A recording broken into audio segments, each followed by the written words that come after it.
All right, what's going on, guys? It's Luke here. This is the PM trade that I took today. We ended up taking a break even first and then a winning trade on my Apex accounts. I didn't take anything in the AM session today, but here are the executions. Again, I only made like 270 per account. I was really just going for a winning day. You could see there was the break even and then there was the winning trade. So this was nothing special. I just was trying to secure a winning day. If I seen something, I was willing to take it because, again, I'm only throwing a few micros on the table, so I don't really care if this ends up losing. Obviously, I was confident in the trade, but this is how, obviously it's all-time highs. You shouldn't be shorting, but this is how I'll short against all-time highs, and they're very quick in and out moves. I'm going to go through this really quick. So first entry we take right here, I'm going to go through the first trade and then I'll go through the second trade. Where was this? Was this it right here? Or was this it? Hold on a sec. I think this was it. Yeah. So at this point right here, we see that. Let me actually run through the market first. I'm going to have the full breakdown in the Discord tonight, but market opens up. We initially get this pump to the upside. From there, I was honestly trying to long out of the 15-minute gap, but we never end up rebalancing that 15. We kind of just move up. There was a decent 5-minute continuation play right here. Personally, I didn't take it because ES was like all the way up. I was just kind of getting sketched out. I just decided to sit it out, to be honest. Then I wanted to long off this 5-minute. I didn't notice that we wicked into it, and I just missed everything in the AM session, but I don't really care, to be honest. Like it was just, sometimes I don't mind just sitting out and kind of just watching price action. So from there, I'm like, okay, if I see something in the PM, I see all this low resistance liquidity building up, and if momentum kicks in, I'm willing to take a trade with low risk and try to secure a winning day. So this was my first entry. We have an SMT off the highs. Again, it is all-time highs. I understand that, but I'm going to explain why. So we see that ES is closing extremely bearish. We see that NQ is giving a 1-minute inversion. We have low resistance liquidity below.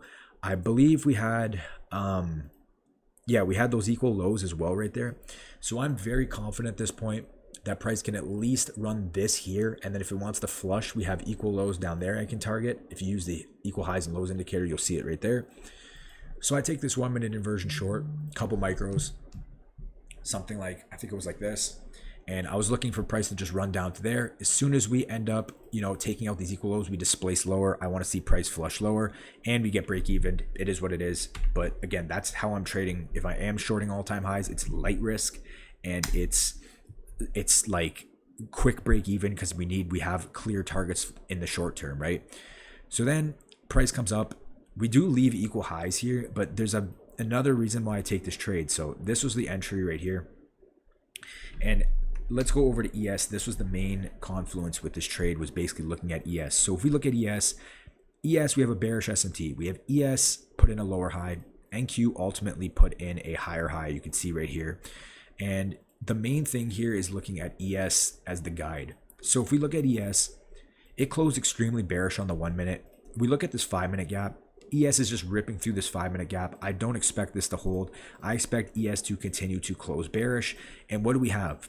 Does ES have sell side targets? Yes, it has these relative equal lows right here, this low resistance liquidity, and it has a 30-minute unfilled gap. So I want to see price, I want to see ES pull down to these lows, displace past these lows, and then continue to that unfilled 30-minute gap. And if ES is going to pull lower, NQ is likely going to pull down with it because they're correlated, right? So I see this entry on NQ. We get a 1-minute inversion. So I'm waiting for ES to tap the 30-minute, and then I'll go break even. Again, we have this internal low as well. We have these equal lows. So I'm kind of just waiting. First 2 minutes, we're hovering at entry. And then minute 3, we just displace. We run through those equal lows. And let's look at ES. What does ES do?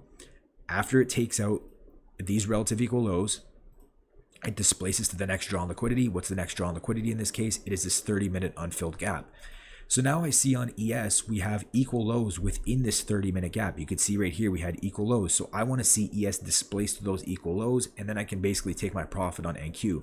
So what does ES do? We press forward. We do get a bit of a retrace. I honestly thought we were going to get break even at this point, but price ends up flipping down, and boom, ES comes down and takes out those lows. And if we look at NQ, what does NQ do? Displaces past those equal lows, comes down to our target, which was right around here, and we hit our trade for about 2.3 R or so. And yeah, now we see price retraced and is starting to dump down lower again. But that was pretty much it. That was the trade. So I'm going to run through it one more time for you guys. I'll put the replay tool back on again. we have a higher time frame, or not higher, but we have a bearish S&T. NQ put in a higher high, ES put in a lower high.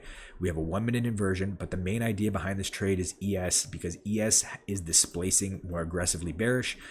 It has draws here, it has an unfilled 30-minute gap, and it has equal lows within the 30-minute unfilled gap. I want to see ES pull lower, and in theory it would pull NQ down with it. So as soon as we get this strong displacement close below the equal lows, the same time ES taps that 30-minute unfilled gap, I go break even. At this point, I want to see price, since it displaced, continue to displace down to these equal lows right here, and NQ pulls us down to our draw on liquidity, which was this wick right here. And that's pretty much it. And as you can see, if we look at it from here, what does ES do? ES comes down into the 30-minute gap, rebalances it, and we get a rejection, right? We don't completely react off it, but we do get a rejection off of this 30-minute gap. So this is how you can use ES, and this is how you can, if you are going to short, you need to have like a lot of experience. I've traded all-time highs for years, so like I know what I'm doing. These are the type of moves, if you are shorting, to look for. You need clear break-even points with low resistance liquidity, unfilled gaps, and clear momentum and volume. ES was giving clear momentum and volume. NQ gave a clear close. We have equal lows. We have unfilled gaps. These are the trades I'm willing to take with low risk. I'm obviously not going to bet the house on these, just because you never know with all-time highs. But I'm very confident in these trades, and these trades will play out if you are patient and wait for the right one. So that's it for me, guys. Again, just a small win to secure a winning day. Nothing like actual like major trades today. But yeah, we'll be back at it tomorrow and to end the week off. And I'll talk to you guys later. Peace.